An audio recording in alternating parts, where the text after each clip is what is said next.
The wedding. Dati, mag-isa lang ako. Pero ngayong may karugtong ng Eskweta ang pangalan ko, wala na akong mahihiling pa.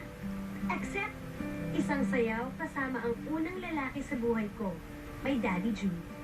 Sabi ko, hindi. Talagang, I promise, sabi ko, hindi na ako iiyak. Eh, wala, pati sipon ko tumulo eh. Hindi lang luha eh. Ba't kasi nung niyakap ko na si Julina, sumasayaw na kami, na yun ang kanta, nafe-feel ko yung throbbing ni Julina.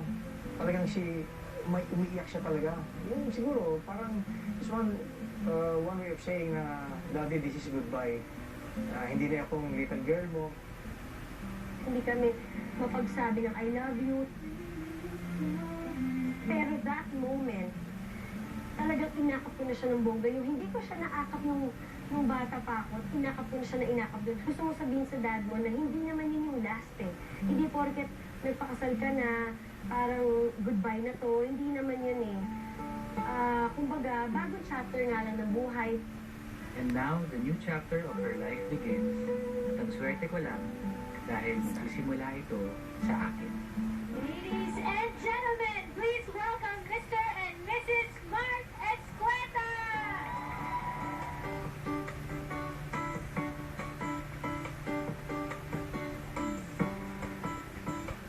Dahil isa sa mga nagbubuklod sa amin ni Mark ay ang music, hinayaan namin ito ang isa sa mga magtatahi ng napakasayang gabing ito. From our first dance bilang man and wife.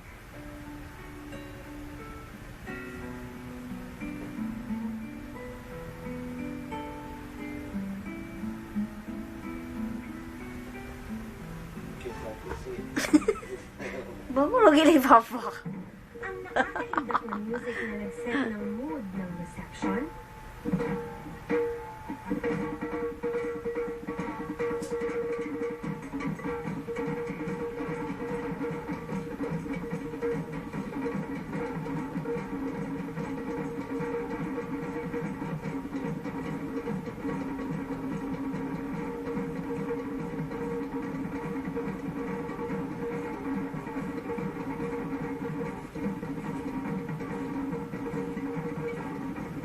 Special surprise ni Ate Jaya sa amin habang nagpipictorials kami with our guests.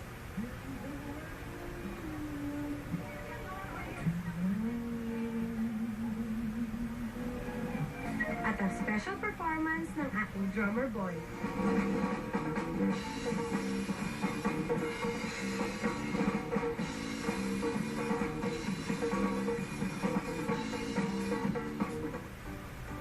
Ngayon, bahala na kami ni Mark sa mga darating naming bukas. Pero syempre, hindi pwedeng walang pabaon ng mga bilin from our loved ones.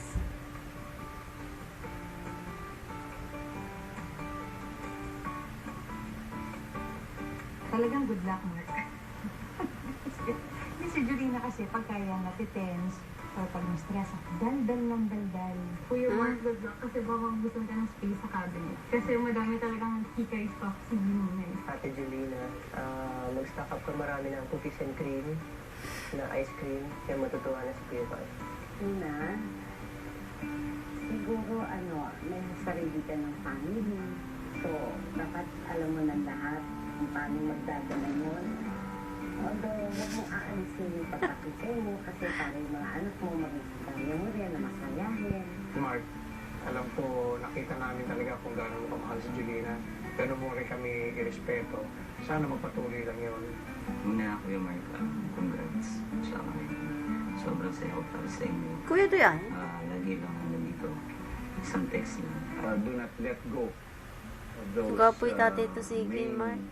roles that the husband and the wife must play. What is important is that you raise your children well. Never sacrifice your children for your career. Pareho kayong pinag-isa, pero pareho kayong magkaiba. And our family will also love you as Mark loves you. Welcome. Good to have a sister. Great sister to have. And you're a godsend to my kuya. So, I know we've all been praying for someone like you. Pero gusto ko ang panganay lalaki. Pero hindi ko dadamitan ng dress. Huwag ka mag-alala din sa aso binamitan ng dress, diba? Pero hindi ko dadamitan ng dress. Gusto ko lang talaga may mini mark na nagda-drums. Yung talagang bata na nagda-drums na maliit na itsura niya, ganun. Gusto ko lalaki yung panganay. Gusto ko naman babae. Yuman. Bakit Kasi ba? na-imagine ko na rin na may binibihisan siyang maliit na duli ng patakbo-takbo sa bahay namin. Tapos siguro, ang next na namin ipaplan yung siguro yung dream house. Dream house or travel. Honeymoon pa. Wala pa nag-honeymoon. Sa Alaska. Actually, choices namin ng Alaska dahil lang sa Northern Lights. Gusto namin makita yan live. Pero mahirap daw matsyempohan kasi wala siyang schedule, wala siyang season. At kahit not once, but twice na tayong nagpalitan ng pangako sa isa't isa. May huling hirit pa. Tulad din yung sabi ni Father dun sa church, magiging sign tayo sa mga ibang tao kung ano ba talaga ang pag-ibig, ano ba talaga ang pag-ibig natin sa isa't isa, tsaka ang love ni God para sa mga tao nagmamahal sa Kanya.